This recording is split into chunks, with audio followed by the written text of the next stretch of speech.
এই কালারিং পেপারগুলো all time আমি বাড়িতে রাখি। জেনি স্কুলে কিছু না কিছু কাজেতে লেগে যায়, তো এমনভাবে মুড়ে গেছে, তো একটু আয়রন করে নিতে হচ্ছে। ডিরেক্ট হিট দিলে যদি কিছু হয় পেপারগুলো, তো একটা কিছু দিয়ে নিয়েছিলাম। কি কালার করব? Pink colour. অন্য এতগুলো কালার আছে, দেখো এখানে এতগুলো কালার আছে, blue colour, orange colour, pink yellow colour, pink colour, pink এতগুলো কালার আছে। পিঙ্ক পিঙ্ক নেবো। আগামীকাল আছে জেনিদের স্কুলে দিওয়ালি সেলিব্রেশন। তাহলে চলুন ওর পছন্দের কালার দিয়ে ওকে একটা লণ্ঠন বানিয়ে দেওয়া যাক। তো এখানে কিভাবে আমি এটা বানাবো সবটাই আপনাদের সাথে শেয়ার করব। তবে খুব সিম্পলি একটা লণ্ঠন আমি ওই জন্য বানিয়ে দেবো।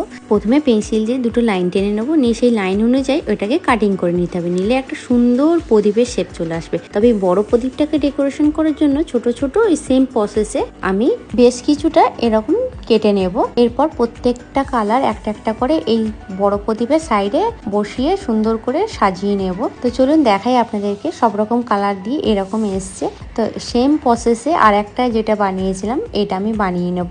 নেওয়ার পরে এই পিঙ্ক কালার পেপারটাকে আমি সুন্দর করে ভি শেপে ওই ছোট প্রদীপের মাথার ওখান থেকে এটা কাটিং করে নেব। তারপরে এই বড় প্রদীপটার মাঝখানটা আমি এরকম ভাবে কাটিং করে নিলাম। সেম প্রসেসে ছোট প্রদীপের মাঝখানগুলো কেটে নিতে হবে। তারপরে আমি একটা মোটা বোর্ড নিয়েছিলাম।